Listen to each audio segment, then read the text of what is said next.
Morning student, ये आपके 12th class biology के 6 चैप्टर का 3rd लेक्चर है। इसके पहले वाले लेक्चर में हम लोगों ने डीएनए के बारे में पढ़ा था, हर्शे-चेज के प्रयोग के बारे में पढ़ा था।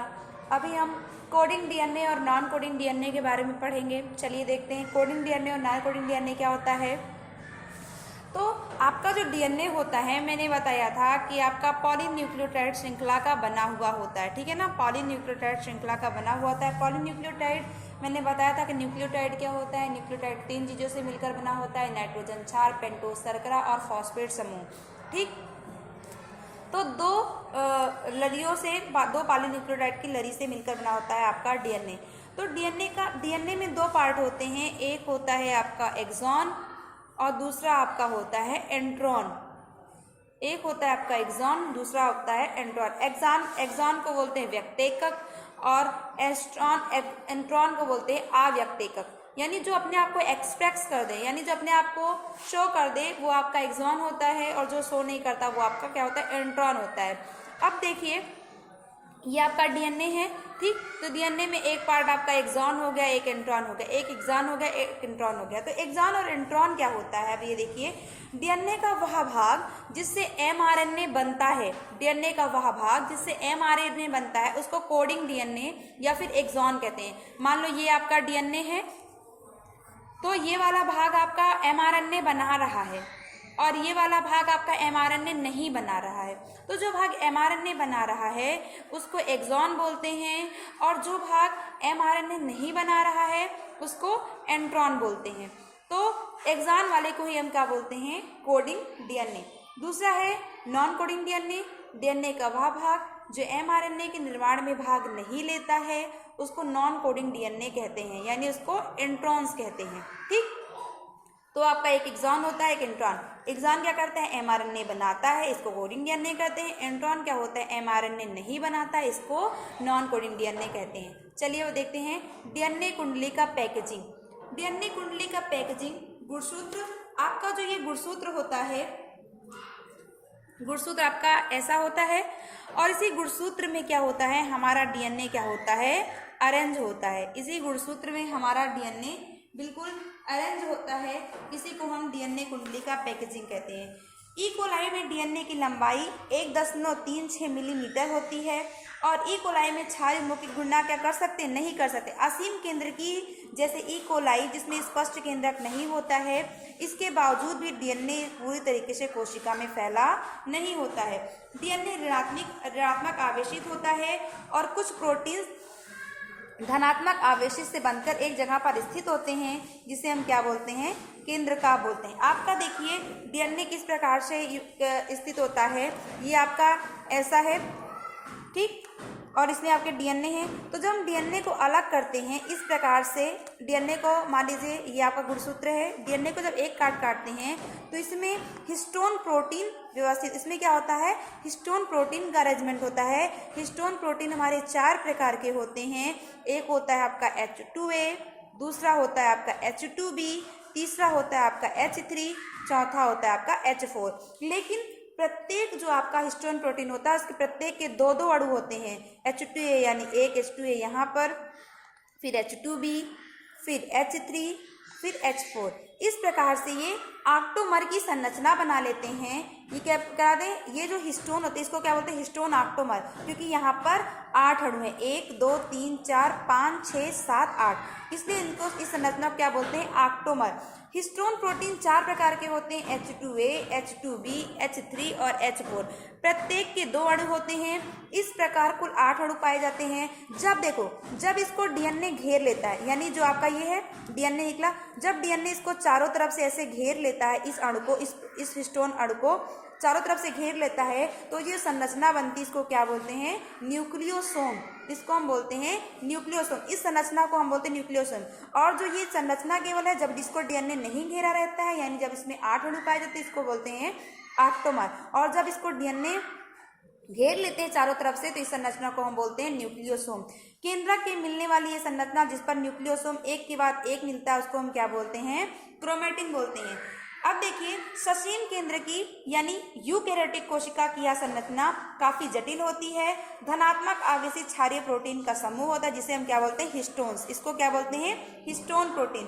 प्रोटीन का आवेश आवेशित पार्श्व श्रृंखलाओं में स्थित अमीनो अम्ल की बहुलता पर निर्भर करता है और हिस्टोन व्यवस्थित होकर 8 हिस्टोन अणुओं की इकाई बनाता है। हिस्टोन जो होता है ये आपका हिस्टोन प्रोटीन है, ये 8 व्यवस्थित अणुओं का क्या करता है, इकाई बनाता है। देखिए यहाँ पे 8 है, 1 2 3 4 5 6 7 8। मैंने बताया इसको पहले भी। इसको हिस्टोन अष्टक कहते हैं।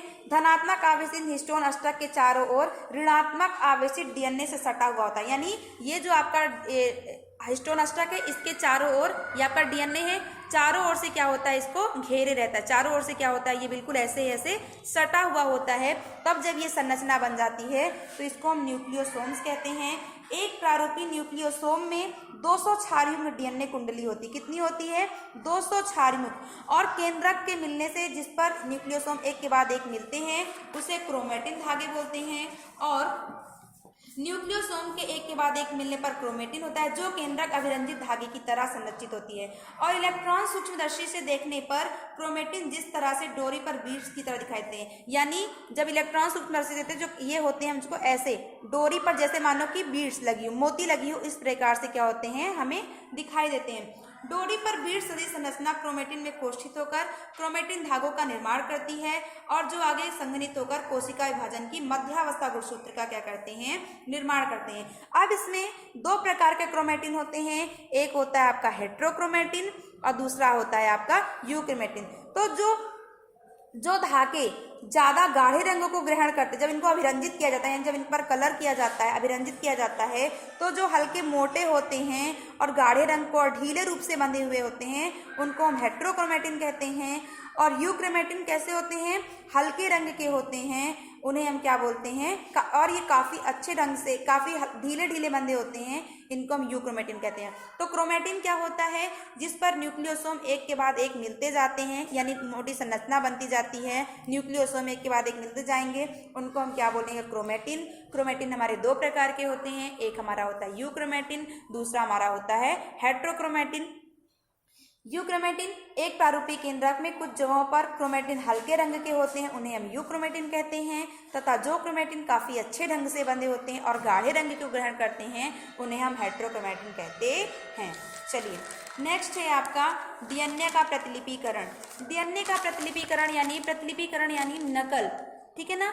डीएनए से नए डीएनए का बनना ही क्या कहलाता है, डीएनए प्रतिलिपिकरण कहता है। एक डीएनए से मान लो ये आपका एक डीएनए, ये आपकी डीएनए की संरचना है, और एक डीएनए से जब यहाँ पर हमको 2 डीएनए बना लें तो उसी को हम क्या बोलते हैं, डीएनए प्रतिलिपिकरण।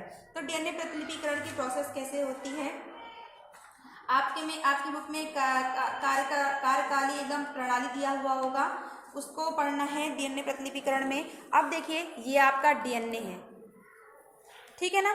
सबसे पहले क्या होता है कि डीएनए में सबसे पहले आपका ये आपको पता है ये आपका नाइट्रोजन क्षार है, एडेनिन, ग्वानिन, थायमिन, साइटोसिन, इसमें यूरेसिल नहीं पाया जाएगा। और ये किसका बना होता है, PO4 प्लस शुगर का, ठीक। तो अब चलिए देखते हैं, ये आपका डीएनए है, ठीक। सबसे पहले क्या होता है, डीएनए पर एंजाइम आता है और एंजाइम मान लो आया और यहाँ पर बैठ गया, तो ये क्या करता है, इनका कुंडलन क्या करता है, खोल देता है। डीएनए का कुंडलन क्या करता है, खोल देता है। इसके बाद क्या होता है, ये हाइड्रोजन बांध, यानी मान लो यहाँ पे एडेनिन है, यहाँ पे ग्वानिन है, यहाँ पर थायमिन है, यहाँ पर साइटोसिन है। दूसरी तरफ क्या होगा, यहाँ पर थायमिन होगा, यहाँ पर साइटोसिन होगा, यहाँ पे एडेनिन होगा, यहाँ पे ग्वानिन होगा। तो ये जो दोनों स्टैंड, मान लो पहले ये एक डीएनए था, दोनों स्टैंड क्या होते हैं, आपस में अलग हो जाते हैं। इसके बाद क्या होता है, हेलिकेज एंजाइम आता है। सबसे पहले टोपोआइसोमरेज एंजाइम क्या करता है, इसके कुंडलन को खोल देता है। इसके बाद दूसरा एंजाइम आता है, वो क्या करता है, हाइड्रोजन बंध को क्या करता है, तोड़ देता है। यानी जो ये हैं, ये दोनों क्या होते हैं, आपस में बंध में जुड़े हैं, ये सब दोनों क्या होते हैं, अलग अलग हो जाते हैं। इसके बाद क्या होता है, यहाँ पर ऐसा हो गया। इसके बाद डीएनए जो आपका होता है, आरएनए पॉलीमरेज एंजाइम, या फिर ऐसा कहेंगे डीएनए पॉलीमरेज एंजाइम आकर तुरंत ही अपने, मान लो यहाँ पर ए है, यहाँ पर टी है, यहाँ पर सी है, यहाँ पर जी है, कोशिका में उपस्थित तुरंत ही डीएनए का सीक्वेंस क्या करता है, बनाने लगता है।